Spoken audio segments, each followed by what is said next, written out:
uma das melhores histórias que a Disney já contou?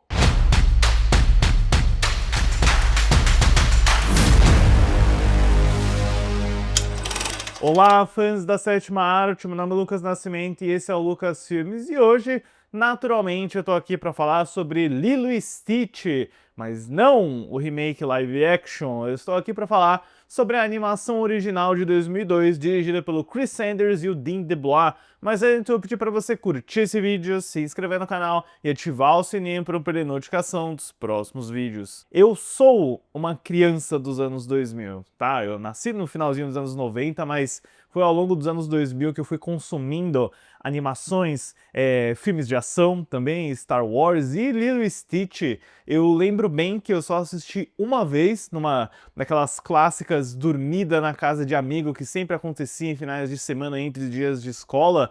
E eu lembro de ver em VHS o Lilo e Stitch. Eu não conhecia muito sobre a história, sobre o que era, eu já tinha ouvido falar, claro, a gente já viu, né, brinquedos do McDonald's naquela época mesmo.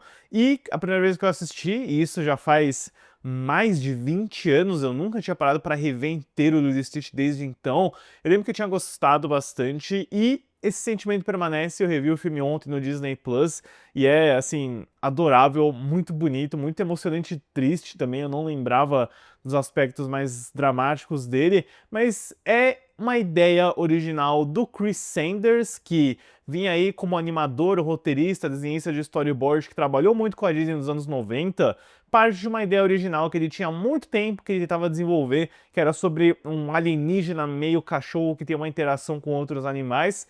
O projeto começa a ganhar uma possibilidade de green light, de aprovação, quando ele conversa com o executivo Thomas Schumacher em 1997, que dá o aval para ele desenvolver essa ideia. Era um período onde a Disney estava buscando novas ideias, novos projetos, pós-Renascença, né, que foi um período muito lucrativo, com a Pequena Sereia, o Aladdin, o Rei Leão, a Bela e a Fera. É curioso que o pitch original do Sanders envolvia o Stitch caindo numa comunidade de animais e a interação desse alienígena com outros animais. E o Schumacher sugere que ele tenha uma relação com humanos no Havaí ao invés de animais, já que você já ia ter dois elementos, né, de animais e criaturas falando, mas o Sanders finalmente faria essa ideia em 2024, quando ele dirige O Robô Selvagem para DreamWorks, né, baseado num livro, mas aquele sentimento, né, aquela semente de falar de um elemento de sci-fi com animais se concretizaria todos esses anos depois. E para desenvolver o Lilo e Stitch junto com o Sanders, que já estava trabalhando num roteiro,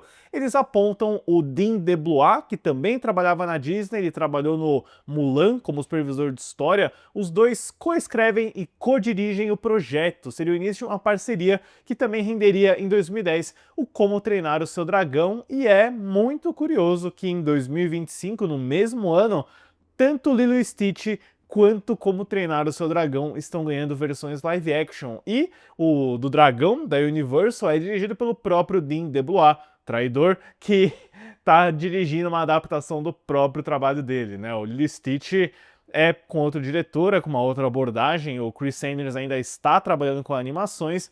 Curioso olhar nesse ponto na areia, né? Tudo se convergiu para esses dois filmes saírem no mesmo ano. A animação do Lilo e Stitch teve um orçamento de 80 milhões de dólares, contou com algumas técnicas de animação diferentes da maioria dos outros processos da Disney, como por exemplo apostar no aquarela ao invés do gouache para preencher alguns dos cenários deles. Dá para você perceber isso, um look meio retrô de propósito em algumas tomadas de praia principalmente.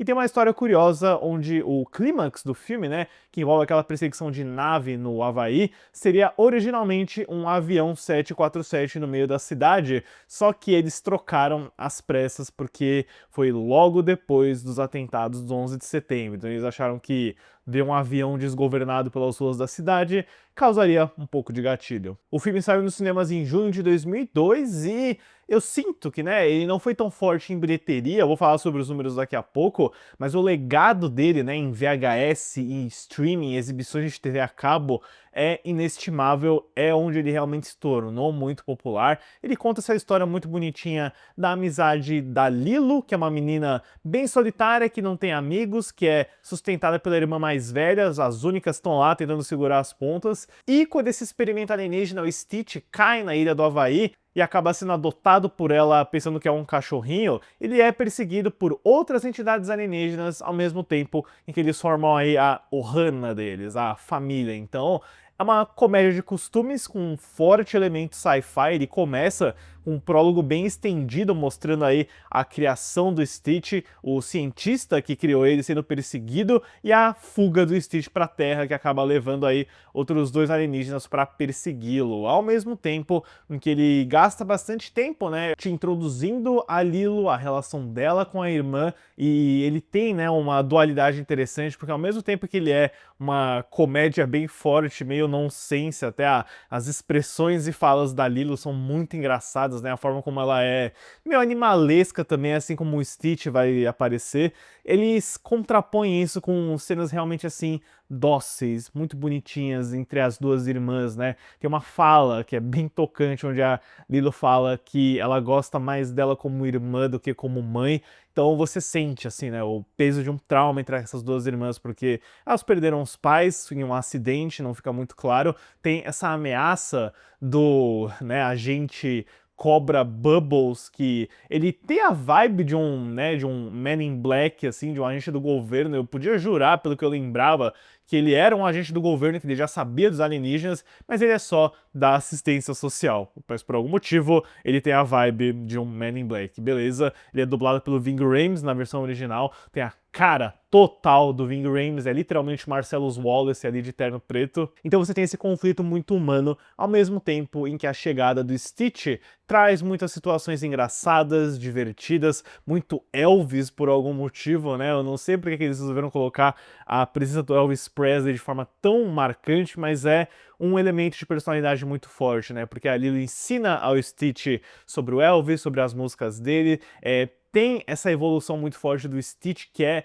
uma máquina anárquica de destruir, de causar caos em todo lugar que ele vai, a literalmente se tornar um ser mais dócil, com uma amizade muito linda entre a Lilo, né? É um filme muito simples, muito direto ao ponto, ele é curto, ele tem 1h20 só, contando a primeira parte dos créditos, mas você investe em cada minuto dele, né? Eu sinto que ele é meio acelerado demais no clímax, né? Em tudo que acontece do Stitch resgatar a Lilo, do outro alienígena lá que é mais parrudo chegar pra sequestrar os dois, e o próprio fato de que a Nani, a irmã da Lilo, entra rápido na ação assim, já acredita de cara que os alienígenas são alienígenas, mas isso é coisa de animação, sabe? Você não precisa explicar tanto. Se você viu ser alienígena, você já compra, acredita e você tá embalado aí no meio da ação, né? Eu gosto disso, eu acho que isso é muito retrato daquela época também, mas que funciona, né? A animação é muito bonita também. Eu não sei como que uma versão live action iria preservar alguns dos elementos mais surrealistas desse filme, né? Eu imediatamente peguei o trailer live action pra ver depois que eu vi.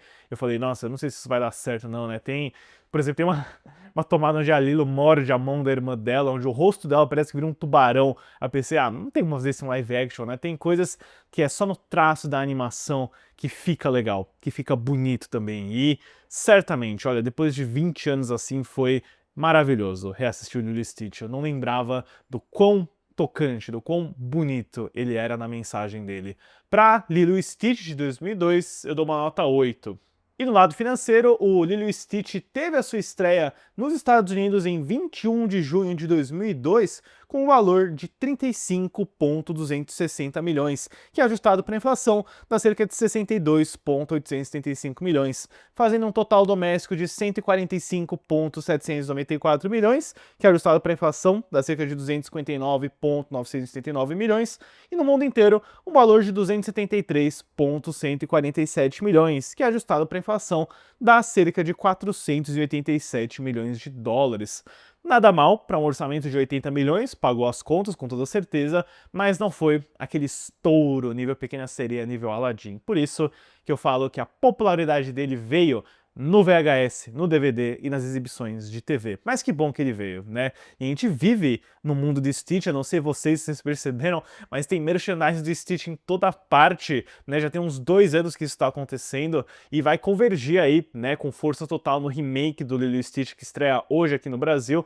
Eu ainda não assisti, não tenho vontade de assistir, pra ser sincero, eu provavelmente verei só por causa da minha sobrinha que adora o Stitch, mas eu resolvi gravar esse vídeo aqui, né, até meio que enganando vocês na thumb aí, pra gente valorizar a animação, porque a gente realmente não precisa de remakes live action, ainda mais remakes live action que na maioria dos casos estão só replicando cena por cena, situação por situação, um desenho que já é perfeitamente bom, né? Eu fiquei extremamente incomodado com as reações do Como Treinar o Seu Dragão, porque eu vi que é tipo assim, o pessoal elogiando horrores, falando que é igualzinho ao desenho. Qual é o propósito, então, de fazer um live action se é igualzinho ao desenho, take por take? Não sei se é o caso do Lilo e Stitch, né? Tem algumas coisinhas novas no trailer, mas enfim, fica aí a recomendação para reassistir o Lilo e Stitch de 2002, porque ele é muito, muito bom. Certo, pessoal? Obrigado pela visita e até a próxima sessão.